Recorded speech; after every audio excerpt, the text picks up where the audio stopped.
It was a Sunday in early March of 2005, and the air in Wilmington, Delaware, still held that bitter cold that clung to your bones long after winter should have left.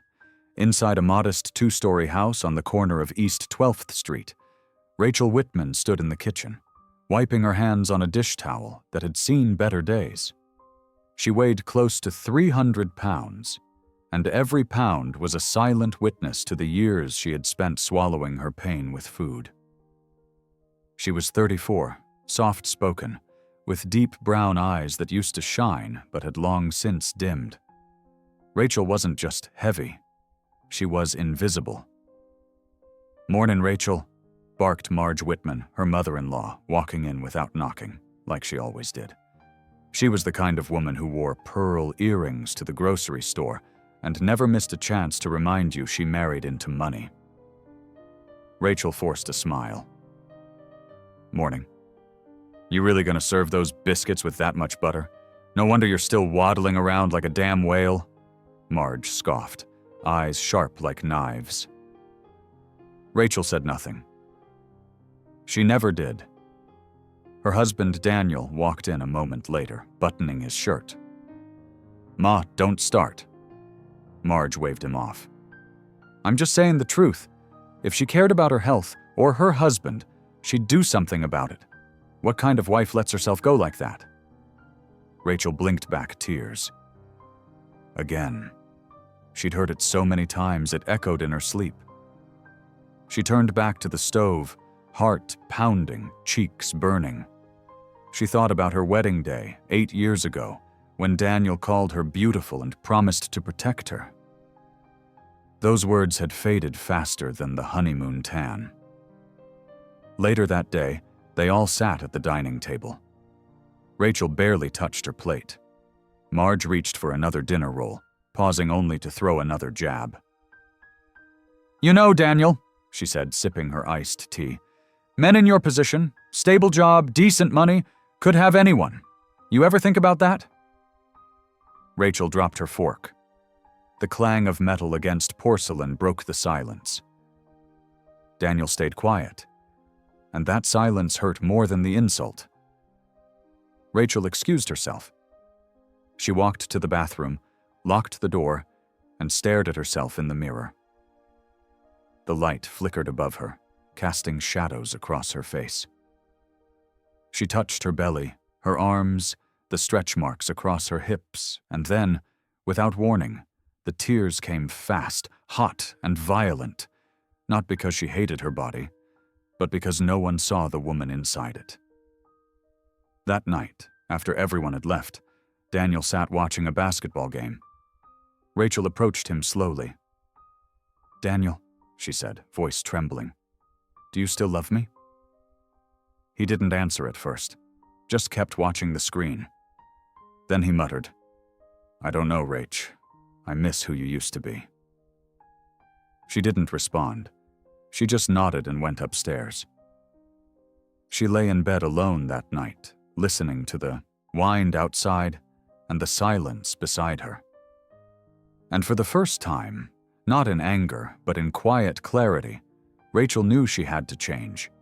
Not for Daniel, not for Marge, but for the woman in the mirror, the one who still wanted health, self-worth, and a life of dignity and prosperity. This wasn't just about losing pounds. This was about reclaiming values, building wealth in the form of confidence, and choosing herself after years of being told she wasn't worth choosing. She turned on the lamp beside the bed, opened a blank notebook, and on the first page, she wrote 4 words: "I will come back." And from that moment, Rachel Whitman was no longer the woman they knew. She was becoming the woman they'd regret losing. The Monday morning after that awful dinner felt like a storm cloud sitting over Wilmington. The air outside was thick with fog, and Rachel Whitman moved through her morning like a ghost. The same routine, the same silence from Daniel, the same ache in her chest. But something had changed. It wasn't loud, it wasn't dramatic. It was quiet, steady, like a slow fire beginning to burn deep inside her. She stood in the bathroom again, wearing a robe that barely tied around her waist. The scale sat in the corner like it had always done, ignored and dust-covered. But this time, Rachel stepped onto it. The number flashed red. 292 pounds. She stared at it for a long moment, then whispered to herself, "This ain't just weight.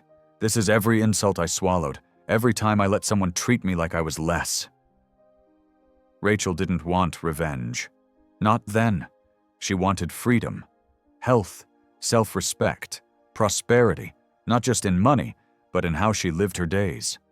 She had spent too long putting everyone else first, cooking their meals, folding their clothes, absorbing their cruelty like it was her job. Not anymore. She didn't have money for a fancy gym. They lived paycheck to paycheck, and Daniel never talked about finances with her anyway. But she had a sidewalk, and her legs still worked. That afternoon, when Daniel left for work, she laced up an old pair of sneakers and stepped out into the cold. Her breath turned white in the air as she walked 1 block, then 2.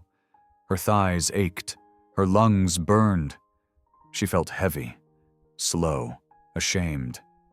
But she kept going. By the time she got back, she could barely lift her legs onto the porch. She sat down and cried, not out of sadness, but because she did it. For once, she didn't quit. Inside, she pulled open the fridge and started clearing it out. The sodas, the frozen pizzas, the cookies Marge kept bringing over like they were a favor. Gone. She opened a notebook and made a plan. Nothing fancy, just small steps, less sugar, no fast food, walking every day. It wasn't about being skinny. It was about getting her life back. 3 days later, Marge dropped by unannounced again. She strolled into the kitchen like she owned the house. "I brought you those cinnamon rolls from Baker's Delight. I figured you wouldn't say no." Rachel didn't even look up. "Thanks, but I'm good." Marge blinked. "Since when?" Rachel wiped her hands and faced her. "Since I realized my worth ain't tied to how much butter I eat." Marge gave a sharp laugh. "Oh, please. You think a few salads are going to make Daniel love you again?" Rachel didn't flinch. "No, but it'll help me love myself." The older woman rolled her eyes. "You're delusional." Rachel stepped closer, calm and clear. "I've been called worse, but delusional women don't wake up at 6 to walk 3 miles before sunrise." She didn't say another word, just turned and went back to her list. That night, Daniel noticed the missing junk food. "What's all this? We out of snacks?" Rachel smiled softly. "No, I'm just trading in processed sugar for real values. I'm tired of eating away my pain. I want to feel good again, strong, healthy." He looked confused. "So, this is a phase?" "It's a beginning." She didn't wait for his approval. For the first time in years, she wasn't looking for someone to give her permission to change. Days turned into weeks. Her legs got stronger. The number on the scale dropped slowly. 285, then 279. She started watching videos about nutrition, bought a cheap blender from the thrift store, began journaling at night instead of crying herself to sleep. No one saw the difference yet. But inside, Rachel was rich with a new kind of wealth, the kind you build with grit and grace. And every step she took on that cracked Wilmington sidewalk was a quiet declaration. She would not be broken. By the second week of April, Wilmington had started to thaw. The icy air gave way to damp sidewalks and the earthy smell of spring. And every morning, just after 6, Rachel Whitman walked. It didn't matter if it rained or if her thighs ached.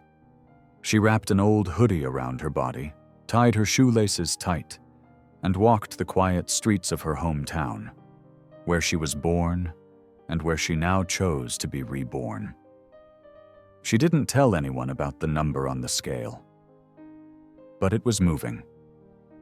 268 pounds. For the first time in years, Rachel felt like she was moving with it. One afternoon, she stood in front of the mirror again, holding a pair of jeans that hadn't fit her in over 2 years. She tugged them on. They closed. She laughed, not the nervous laugh she used when someone made fun of her. This was joy, pure and deep. She twirled once in the mirror, hair tied up, cheeks flushed. She didn't look thin, but she looked alive. That night she cooked baked chicken and roasted vegetables for dinner. No fried food, no butter-drenched sides. When Daniel came home, he raised an eyebrow. "No mashed potatoes?" Rachel smiled, setting the table. "Not tonight. I'm trying new things. For my health." He shrugged. "As long as it tastes good?" Marge, who had invited herself again, took one bite and made a face. "This tastes like cardboard. Honestly, Rachel, what are you feeding him?"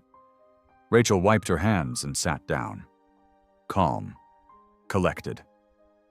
"Food that doesn't clog arteries. I value our hearts more than I value salt." Marge scoffed. "Well, I guess starving is the new prosperity." Rachel looked her in the eye. "No. Real prosperity is waking up without shame. It's walking a mile and not needing to lie down after. It's learning how to treat my body with respect." Daniel stayed quiet, poking at his chicken. Marge rolled her eyes. But Rachel didn't care. She no longer needed their validation. She had found her own. One morning, at a local park near Brandywine Creek, she passed by a man jogging with a weighted vest. He nodded politely. "Mornin'." Rachel nodded back. She was sweating, breathing heavy, hair sticking to her face. But in that moment, she felt something new, like she belonged. Not in the background, not in the shadows. That same day, she stopped at the grocery store. At checkout, she ran into Angela, a woman from high school, the kind who always had a full face of makeup and a nose for gossip. "Rachel Whitman? Wow, haven't seen you in ages." Rachel smiled, holding her basket of fresh produce. "Hey, Angela." Angela scanned her up and down. "You look different." Rachel shrugged gently. "Just taking better care of myself. My health, you know?" Angela leaned in. "What's the secret? Diet pills? Surgery?" Rachel shook her head. "Nope. Just waking up early and walking, watching what I eat, choosing what I value. That's all?" Angela raised her eyebrows. "Takes discipline. I don't think I could ever give up bread." Rachel smiled. "I used to think the same. But wealth isn't always in the bank. Sometimes it's in the choices we make every day." Angela didn't have much to say after that. At home, Rachel wrote in her notebook. She had a new goal: walk 5 miles by the end of the month. Slowly, her handwriting became more confident. Like her, she read articles about nutrition, saved tips from free blogs, followed fitness pages online. She started learning what real fuel was for her body, and how junk food was stealing her energy, her peace, and her time. She didn't count every calorie, but she counted her wins. Every pound lost, every temptation avoided, every cruel comment that no longer broke her. Rachel didn't just want to be smaller. She wanted to be stronger, wiser, and richer in spirit. And as her body changed, so did her presence. Strangers started holding doors open. Cashiers looked her in the eye. Even Daniel, without realizing, began to linger in the kitchen longer when she cooked. He didn't say anything, but she noticed. She didn't need applause. The mirror gave her enough. By mid-May, Wilmington's trees were full of leaves again. The breeze smelled like grass and gasoline. Neighborhood kids were back on their bikes, and the sun stayed up a little longer each day. So did Rachel Whitman. She now walked every morning and again some evenings. Her body was changing, noticeably. Her cheeks had definition, her arms were firmer, and the curve of her waist was coming back. She had lost over 40 pounds, down to 251. But more than that, her voice was returning. On a Thursday afternoon, Marge barged in like always, but this time Rachel didn't flinch. "I hope you're not serving that dry chicken again," Marge barked, tossing her purse on the counter like she paid the mortgage. Rachel calmly sipped her tea. "Nope. I made grilled salmon with lemon and roasted greens. It's better for our hearts." Marge narrowed her eyes. "You really think all this rabbit food's gonna fix your life?" Rachel didn't blink. "I think it's fixin' my soul." That night at dinner, Daniel noticed. He hadn't said much lately, but even he couldn't deny what was happening. Rachel's glow wasn't makeup. It was effort. Her skin looked healthier. Her laughter wasn't forced. There was a rhythm in her that hadn't been there in years. Daniel chewed slowly. "You've been different lately." Rachel looked up. "In a good way?" He paused. "Yeah, I guess. You're quieter, but stronger." She gave him a small smile. "I'm rebuilding, from the inside out." Marge rolled her eyes. "Stronger? You think walking a few laps and skipping dessert makes you strong? Try running a house and raising 3 kids on 1 income." Rachel set down her fork. "Marge, I've been running this house for 8 years, with no thank you and no money of my own. But now I've got a plan. I've started saving, little by little, selling baked goods online, picking up a couple of shifts at the library." Daniel raised an eyebrow. "You didn't tell me that." "I didn't need to," she said gently. "I'm not asking permission to pursue prosperity." The room went quiet. Rachel didn't need to raise her voice. Her strength was louder than any shout. By the end of May, she hit 243 pounds. That's when people really started noticing. At the pharmacy, at church, even the cashier at the corner store. "You look amazing," one woman said. "What's your secret?" Rachel smiled. Self-respect. She started taking photos, not to show off, but to document her progress. Her notebook was filled with affirmations, meal ideas, reminders of her values. She wasn't just chasing numbers on a scale. She was building a new life, one without shame, one built on health, discipline, and emotional wealth. That Sunday, Rachel was invited to a neighbor's barbecue. Daniel said he didn't feel like going, but Rachel went anyway. She wore a green dress that hugged her in the right places and made her feel confident. People stared, in the good way. Angela from the store was there again. She walked up with a plastic cup in hand. "Rachel, wow, you've changed. I mean, really changed."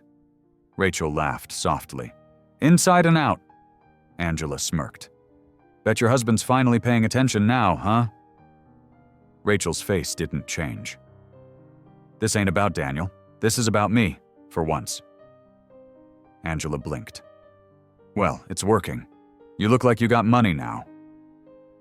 Rachel nodded. "Because I finally stopped giving all my energy to people who never gave it back. That's a kind of wealth, too." Angela didn't know how to respond. Back home, Rachel stood in front of the mirror again. Same mirror. New woman. Her reflection no longer haunted her. It honored her. She still had weight to lose. She still had battles to fight. But for the first time in her life, she didn't feel stuck. She felt unstoppable. June rolled into Wilmington with a heavy heat that clung to everything, the kind of heat that made the pavement shimmer and turned the air into soup. But Rachel Whitman didn't stop walking. She adjusted her schedule, earlier mornings, later evenings, and kept going. The sweat didn't bother her. It felt like proof, evidence that she was changing, evolving. By June 12th, she had dropped to 229 pounds, and people weren't just noticing. Some were starting to whisper. Daniel came home from work one night and found her doing squats in the living room, breathing hard but steady. She was wearing fitted leggings, and a t-shirt that actually hugged her shape. He stood there for a second. "You been at this every day?" She nodded, catching her breath. 6 days a week. He walked into the kitchen without saying much more, but she caught him glancing back. Later that week, she passed the mirror in their bedroom. Daniel was behind her, shirt off, watching TV. "You know," he said, almost like he didn't mean to, "you look good." Rachel turned, surprised. "Thank you. I mean it. You've been working hard." She didn't rush to respond. "I have. For my health. For my peace." He nodded slowly, like he didn't know what to do with her anymore. Rachel didn't smile. She didn't need to. This wasn't a victory for attention. It was about control, about prosperity and the choices she made every day. Small, quiet wins that stacked into something solid. That weekend, Rachel walked into a consignment boutique downtown. The lady behind the counter looked up and smiled. "Can I help you, hun?" Rachel brushed her fingers over a soft navy blue dress. "I just need something that makes me feel like I earned it." She tried it on. It zipped. She stared at herself in the dressing room mirror for a long time. Her collarbone was visible now, her waist curved in, hips strong. Her arms, once something she hid behind sleeves, were starting to show shape. She bought the dress with cash. No guilt, no hesitation. She saw it as an investment in her new life. A reminder that her values had changed. Marge dropped by again that Sunday. As usual, uninvited. She sat at the table and sniffed the air. "You making tofu now? You trying to turn this house into a rabbit cage?" Rachel poured herself a glass of iced lemon water. "I'm just focused on fuel. I'd rather spend my energy on food that gives me life." Marge scoffed. "You sound like one of those rich wellness people on TV." Rachel smiled calmly. "Wealth ain't just about money, Marge. It's about freedom. I'm finally free from food controlling me." Marge rolled her eyes, but the jab didn't land. She was losing her power over Rachel, and they both knew it. Later that night, Rachel stepped out onto the porch. The air was heavy but quiet, peaceful. She sipped her water and watched the streetlights flicker on. She thought about the years she'd spent shrinking herself emotionally, apologizing for her size, her voice, her presence. And now, even as the number on the scale went down, she felt bigger than ever. Not in body, in being. The next day, she started her first official shift at the local library. Just 8 hours a week. Not much, but it was her own income, her own time, her own space to breathe. After her shift, she stopped at a smoothie shop nearby. The clerk smiled. "What can I get started for you?" Rachel glanced at the menu. "Something clean, something that tastes like prosperity." He laughed. "I got just the thing." She walked out with a green smoothie in hand, shoulders back, chin up. She didn't just feel like she was getting her life together. She was. She wasn't fully transformed yet, but the seed had already bloomed. This wasn't a weight loss story. It was a rebirth. And the world hadn't even seen the half of it. By the first week of July, Wilmington was thick with heat, the kind that stuck to your skin and made every step feel slower. But Rachel Whitman moved lighter now. Her knees didn't ache the way they used to. Her breath no longer came in gasps. She had shed over 60 pounds. She was down to 232. And something strange was happening. Strangers were smiling at her. People were asking her opinion. Even Daniel had started getting home earlier, as if, just maybe, he was beginning to notice what he had nearly lost without ever realizing it. But Rachel? She wasn't doing it for him. Not anymore. That afternoon, she stood in front of the full-length mirror in her bedroom. She was wearing a new blouse, light blue, fitted at the waist. Her hips looked strong, her arms leaner. The stretch marks were still there, but they were hers. Proof of the road she had traveled. Battle scars from a war no one else saw. She ran her hand down her side. "You're coming back," she whispered. Not the old her. A better one, a richer one who didn't shrink herself to please others, but expanded into the space she deserved. Later that day, she walked into a small local cafe on Market Street to meet her friend Carla, one of the only people who hadn't abandoned her when the weight was high and her light was dim. Carla gasped when she saw her. "Rachel! Oh my God, you look like a whole new woman!" Rachel blushed, sitting down. "Ain't no magic, just miles and sweat." Carla leaned in. "No, girl, it's deeper. You're shining. What happened?" Rachel stirred her coffee slowly. "I started valuing myself the way I always hoped someone else would." Carla smiled. "That's real power. You look like you got your own money, your own rules, your own life." Rachel nodded. "And I do. For the first time." They talked for over an hour, about old dreams, future plans, and the quiet victories no one claps for, like walking past the drive-thru without stopping, like saying no to Marge and meaning it, like looking in the mirror without shame. When Rachel got home, Daniel was sitting at the table. "Where you been?" he asked, almost casually. "Cafe with Carla. We hadn't caught up in a while." He studied her for a second. "You're really doing this, huh?" Rachel met his eyes. "Yeah, I am." He looked away. "You're not the same." "I hope not." There was a pause. Then he added, "You know, I didn't think you'd stick with it. Not this long." Rachel crossed her arms. "That's because I used to put all my strength into surviving you and your mother." He winced. "I don't mean that to hurt," she said softly. "But the truth is, I was drowning. In food. In silence. In shame." Daniel looked down. "You look good." Rachel didn't thank him, because it wasn't a compliment she needed. It was acknowledgement. And she'd already given that to herself. Over the next few days, Rachel updated her resume.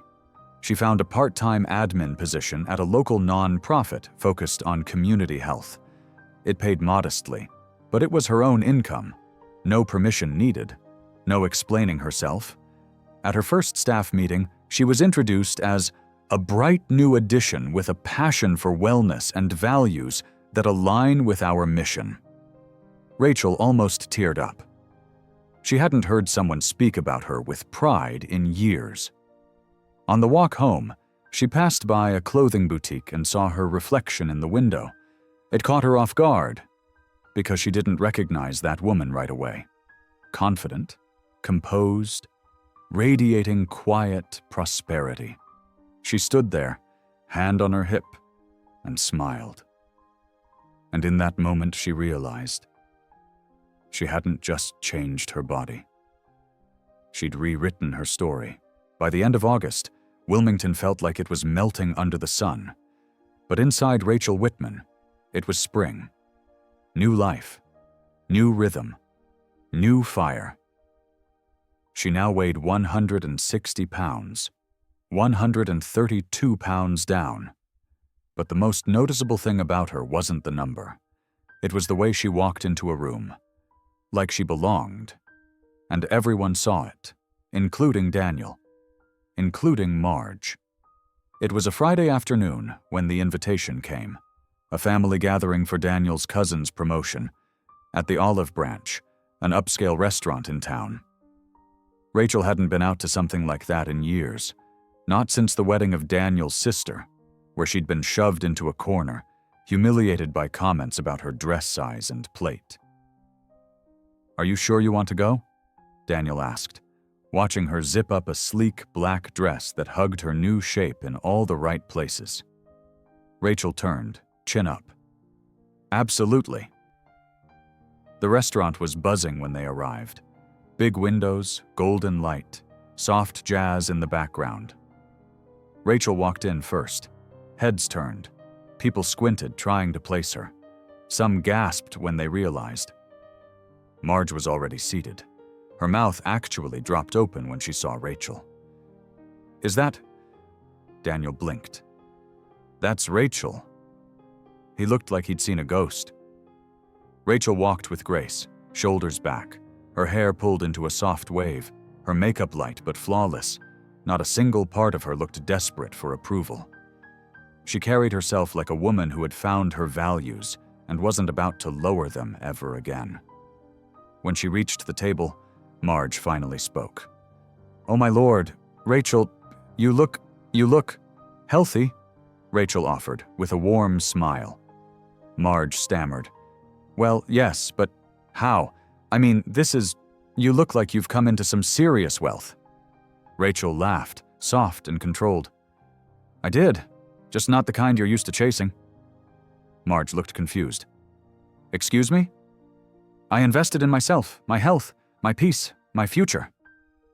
There was silence. Rachel sat, crossing her legs with quiet power. Her dress didn't pull, didn't wrinkle. It draped like confidence. The waiter came. "Would you like a drink, ma'am?" She smiled. "Just sparkling water with lemon, thank you." Daniel hadn't said much. He just stared. His plate stayed untouched. His fork shook in his hand. Rachel leaned over. "You okay?" He swallowed. "It's just, I didn't know you were going to look like this." She tilted her head. "You didn't know I could? Or you didn't think I would?" He blinked. Rachel leaned back. "It's all right. I didn't do this to prove you wrong. I did it to prove me right." Dinner went on. People kept coming over. "Rachel, is that you? What in the world happened? You look amazing." "I can't believe this transformation. You're glowing." Marge kept quiet. Daniel grew quieter. At the end of the night, while everyone stood chatting, Rachel stepped into the restroom. The lights were warm, mirrors spotless. She washed her hands, took a breath, and looked at herself. Not just her body, her presence, her aura, the prosperity in her smile, the wealth of her peace. And then, as she walked back into the dining area, something unforgettable happened. Daniel stood up too fast when he saw her, like he couldn't breathe. His face turned pale. He stumbled. And then, in front of everyone, he fainted. Full collapse. On the floor. Gasps filled the room. People rushed over. Rachel stood still. She didn't panic. She didn't scream. She simply whispered to herself, "The weight I lost wasn't just mine." Because in that moment, the shame he'd buried her under came crashing down on him. Poetic. Quiet. Powerful. Revenge not by anger but by elevation. The next morning, Wilmington's skies were soft gray. Rain tapped lightly on the window of the modest home Rachel once used to feel trapped in. But now, to her, it felt like peace. Daniel lay upstairs in bed, still shaken from the night before. The doctor said it was a sudden drop in blood pressure, likely from stress and dehydration. But Rachel knew better. That collapse wasn't about salt or water.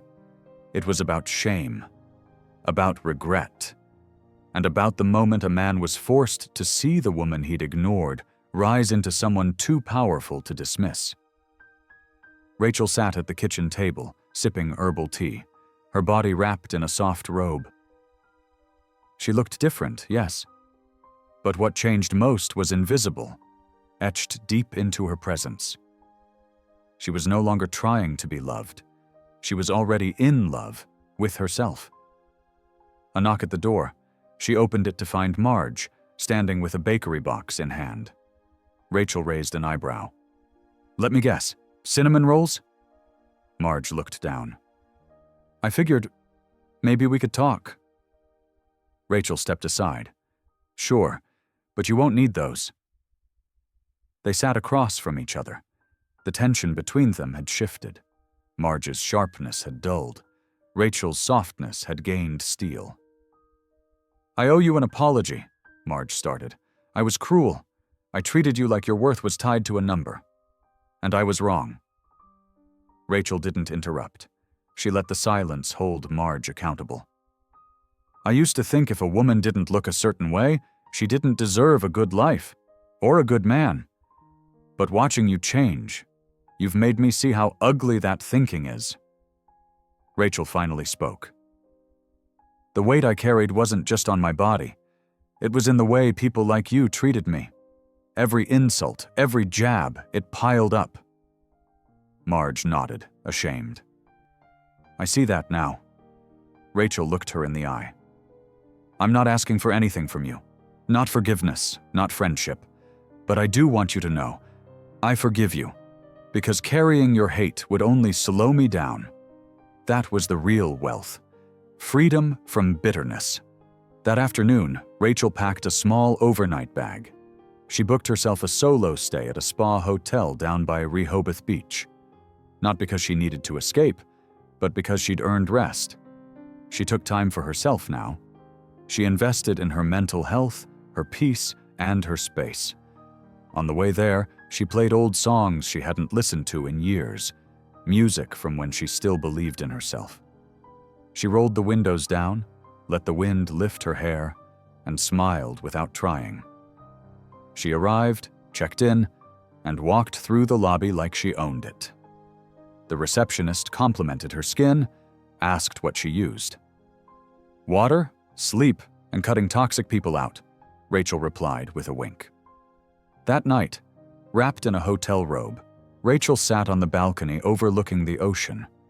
The waves moved like breath, deep, steady, alive. She opened her journal and wrote, "1 year ago, I was drowning. Today, I float, I breathe, I thrive. I am the richest I've ever been, not in money, but in values, in strength, in self-worth." She closed the book and stared out into the dark horizon. She didn't need applause. She didn't need Daniel. She didn't even need to be understood. Because Rachel Whitman had become someone no one could ignore. She had built a life around health, around dignity, around the quiet kind of prosperity that lives deep in the soul. Her story wasn't about revenge. It was about returning to herself. And that was more powerful than anything. And you listening? Have you ever been through something like that? Comment below. I want to hear your story.